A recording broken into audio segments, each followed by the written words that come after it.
Breakouts, sunburns can be annoying and sometimes difficult to take care of. That's why learning how to hide them helps. So Daniela Bell of Daniela Bell Beauty joins us live to show you how to use makeup to cover blemishes and burns. Good morning, Daniela. Nice to see you virtually. Hey, how are you, Jane? Good seeing you again. I'm good, thank you. Yeah, I have the best tricks for hiding blemishes. I feel like that's a problem that we all have at some point in our life. So the main thing that I will suggest you to do is to always prime your face before you apply any makeup, just because when you prime your face, it will hold the makeup better and it will last longer. So if you're trying to hide something, it's important that you apply the primer first. And this primer that I recommend is by Good Molecules. It's also a moisturizer, but the good thing about it too is that it doesn't have any shimmer or anything like that. So what you want to stay away from is definitely shimmers. You want to stay more into the matte side when it comes to any product if you're trying to cover up a blemish. Okay, what about people? So I'm sorry, go ahead. So yeah, after the moisturizer, I like to apply a concealer. I do suggest to apply concealers like, Born This Way by Too Faced or NARS. These concealers are just examples of concealers that are very, very highly pigmented. So anything that has a full coverage pigment, it's something that you want to use to cover your blemish as well. Okay, so what about people who have, is it rosacea, where you have a redness? I know a couple of friends who have that. What's a good recommendation for that? I've been trying this product out for a long time now, and I like to always soothe my skin with something that has lavender in there. Any ingredient, any product that has lavender in it, it's really good to calm the rosacea just because it neutralizes your redness and it calms your skin.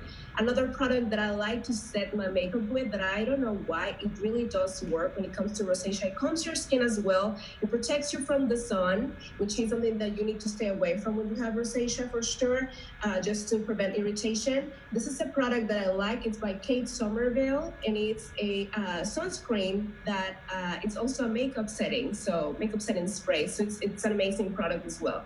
Oh, that's a great thing. Well, everybody should be wearing a lot of SPF, particularly with how strong our sun is here. What if you already have a sunburn? Let's say that you were out over the weekend and you want to cover it up. Also, you want it to heal and you want something that's going to be gentle to it. I love to do aloe vera masks at home. If I tanned and I'm very hurt, and I just kind of take everything off. I like to clean my makeup very well before I apply anything on my face. I use this Elemis cleanser. It's a really great micellar water cleanser that I definitely suggest you to get. Cleans everything out. So before you do any treatment after you were tanning, definitely clean your skin very well, and then you can apply just a straight aloe vera all on your skin. Just kind of rub it on it, even on your face, just for it to calm your skin and soothe that redness as well, and the sunburn. Okay, so a lot of us use concealers to try to cover things up. Let's say you're going to be on Good Morning Texas in the morning and there's this big blemish on your face.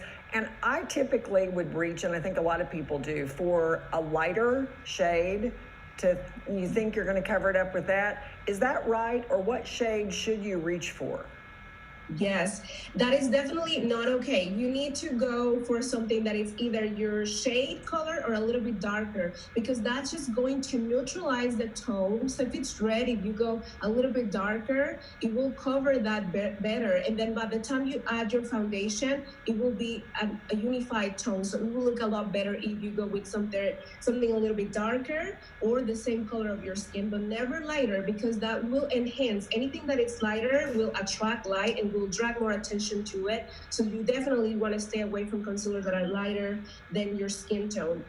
Don't forget to set your makeup too. Once you finish applying your concealer and your foundation, you're going to set it, and it has to be set with a powder, and that powder has to be translucent and with no shimmer as well. Try to stay away from shimmer. I say that again. It's very important. You mentioned concealers earlier. I don't know if I caught those exactly. Do you have two or a couple of favorites? Because you can spend a lot of money or just a little bit of money on concealers. Does it have to be expensive to work well?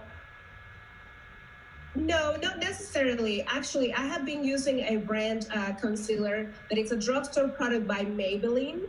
It's the name is called Fit Me Concealer, and I love that one because it's very affordable. You can find it at any drugstore. I always talk about this concealer because it is really a game changer. It has a lot of coverage and it's super affordable as well. These other two that I showed earlier are by Too Faced and NARS. These are a little bit more onto the higher price point, like $30 around there. But the one that if you wanna like, you're on a budget, definitely check out that Maybelline Fit Me. It's amazing and it gives you just as much coverage as expensive concealer. Okay, love that from somebody who really knows makeup.